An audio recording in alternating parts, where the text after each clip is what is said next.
Welcome back to the YouTube channel. This is part one of a 3-video series coming at you from 310edu.com. Tonight, next Tuesday, and the next, we will drop a new video. Hit the subscribe button, hit the little bell so you do not miss the next one. What's going on, guys? So today we're going to start the 3-man doctoring series. So we're going to go through what we would do if we were out doctoring with 3 guys, or what we would do if we were in a 3-man competition. That doesn't vary a whole lot other than the shots that we choose to throw in certain situations, but we're going to kind of take you through the whole 3-man process.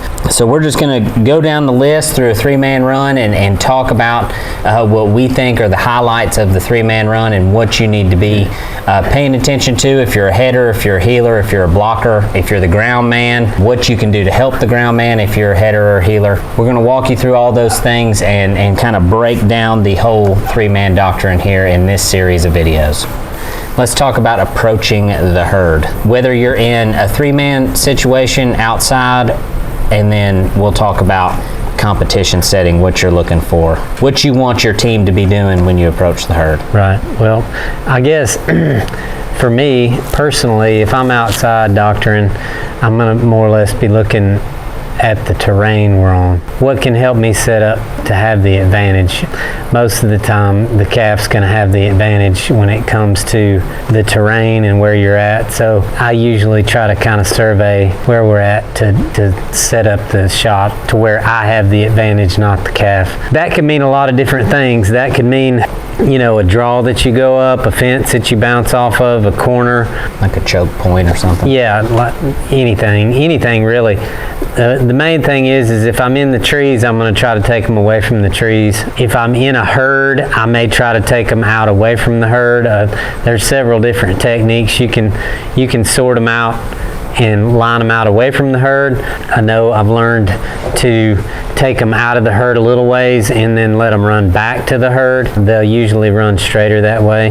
Your creativity in looking on how you can set yourself up to have the advantage is what I try to do outside. And typically outside, we'll decide who's going to take the first headshot, who's going to set up on which side, what shots we might try to take. And you know, every good plan comes with an audible. If it just doesn't work, if it doesn't set up, you just go and you kind of go, okay, well, this is what the calf's presenting me, so that's what I'm going to take. And a lot of times that's what happens.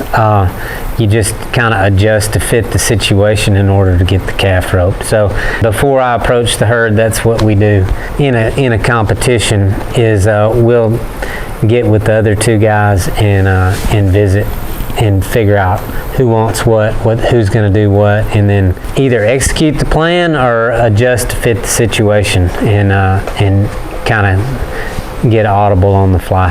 Yeah, that was kind of my only thought through listening to all that, was the communication aspect of all of that. So like communicating to your team, whether you're doctoring outside or in a pen, what your strengths are and how to set yourselves up for those strengths. You have to talk about those things. So I feel like communication with any team, it doesn't matter what sport you're talking about, you have to communicate what you're good at or where they can fill some holes if you have a weakness. So that was the only thing that came to my mind.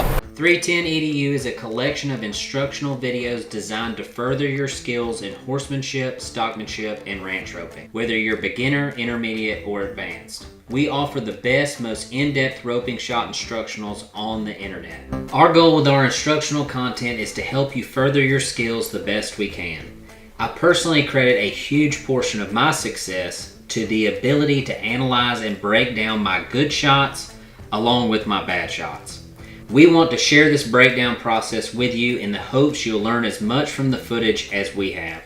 As always, guys, thanks for your support, and we'll see you in the next video. As far as approaching the herd, the way that we approach the herd to set up particular shots, we've done videos on those in the past.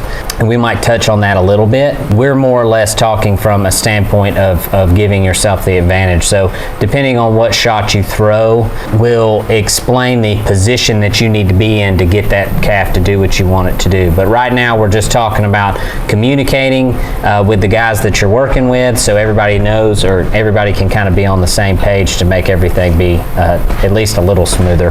That brings us right into the shot setup. If you're heading and you want to tip over, what do you looking for to set that? Well, there's two ways, or there's a bunch of different ways you can set up a tip over. But if I'm working with you kind of read the herd, you read the animal you're going in after. Especially in a competition, you will have been watching the herd and how they react, and how close you can get, how far away you may need to stay. Sometimes you can go in by yourself and you got two roe deer line holders. You can go in and kind of roll that calf out right to left, and as that calf rolls around and is coming either right kind of in an arc going back to the herd, or right as they go to the herd, you might reach out there and neck that calf. That's a real common way that we'll set up a shot. Other way is you could go in to the herd. One guy gets on the left side, one guy gets on the right side. I would be on the right hand side if I was going in. You kind of squeeze the cattle between you. It's best if they come out one or two at a time, so you get a clean shot. So you kind of work with a guy to get that shot set up by squeezing them between you. That's a real common way that we'll set that tip over up. So basically your hula hand is the exact opposite of that. So if you're gonna approach the herd in a pinching fashion to pinch the cattle between you to throw a hula hand, the header will be on the left hand side as opposed to the right hand side. Two other ways really you can set up a good hula hand in a competition setting, or if you're out doctoring, is if you go into the herd by yourself, you would obviously have two herd holders on the roe deer line. You can get them coming down the fence from left to right and throw that straight up and down hula hand angle, or you can bump them to your left, and as they're walking down the fence, you can neck them with a flatter hula hand shot. We can talk about the turnovers a little bit. So if you want to talk about a forehand turnover, how we would set that up, that's a competition shot, but how we would set the forehand turnover up. Forehand turnover is similar to that. We'll squeeze the cattle between us, or you can roll them the same way. You just have to be able to throw a turnover a really long ways. You can do that from the right or the left side, I guess. If you wanted to try to be on the left side, you squeeze the cattle between you, and as he comes by, you roll it this direction. If you're on the other side, you're going to have to throw on the right side. You're going to have to throw the turnover over the calf and then bring it back to him. Both are difficult shots because the cattle are on the move, and turnover is kind of a timing shot. So both of those are pretty difficult shots to get done, but definitely doable for those of us that have a good moving turnover. Well, the backhand turnover is kind of the same way. It's you would set it up. You would be on the right hand side of the herd, whereas your hazer would be on the left hand side, and you can throw it off the off side of your horse, or you can kind of back your horse in and throw it as they come by. Once again, both of those shots are a pretty high skill level when the cattle are on the move. Either or shot, you can walk in, and sometimes if all of the planets align, your calf just kind of pokes his head out and you can hit him with a turnover forehand or backhand depending on which side of your horse the calf is on. A scoop is another one we can talk about real quick, how you would set you like the scoop anyway. Yeah, scoop, the calf needs to be moving. I kind of like them moving fast, because if you overthink a scoop loop, I'll miss it every time. It's kind of something that I like to happen just on its own. But the calf needs to be traveling from right to left. Typically, you take them down the fence by yourself, so sometimes I'll roll a calf out of the herd and then set it up to where I'll back off of him and know that he's going to draw back to the herd right down that fence.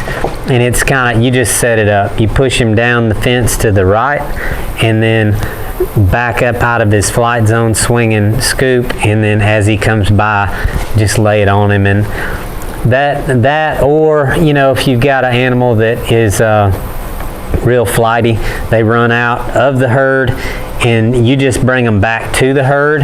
You know, you can have your herd holders turn them back into the herd, and as they're coming back in open ground, you can get your herd holders to push them back towards the herd. They'll usually run pretty straight, and you can lay that scoop in there that way. The scoop is a fun shot to get. It's pretty challenging.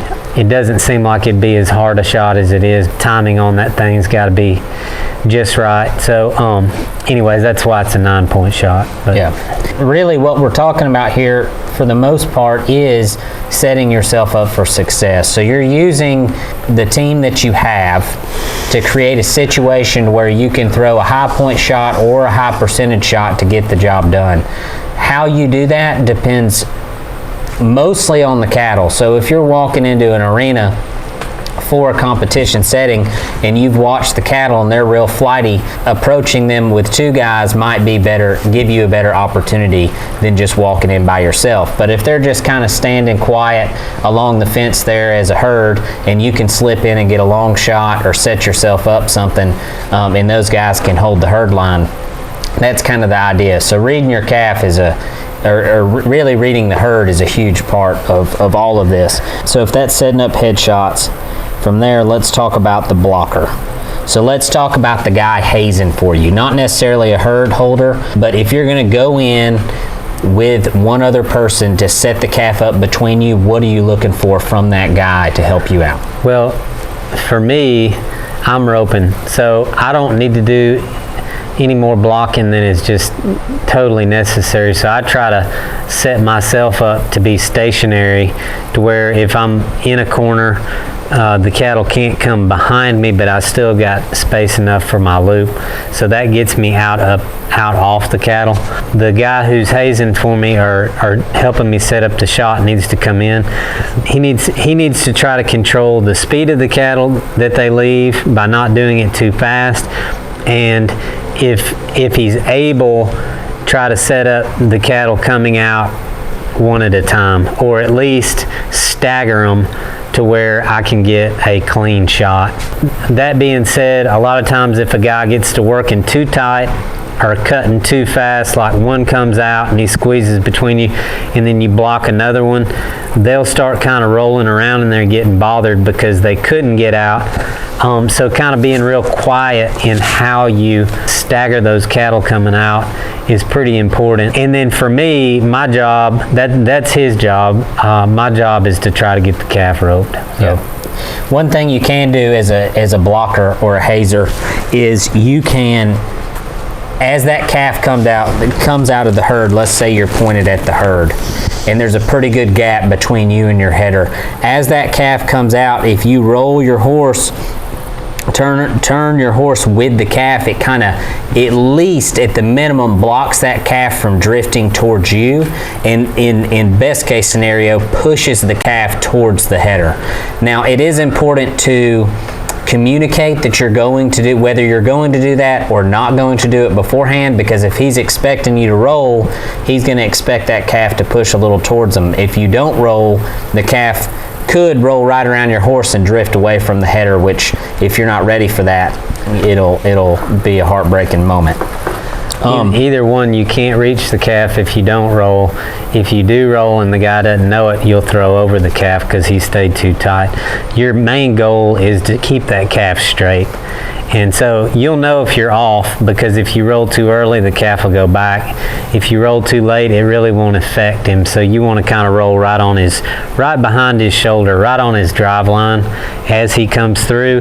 And he might squirt a little bit, but that's a calf that squirts but that is straight is better than one that tries to run around. Yeah, agreed.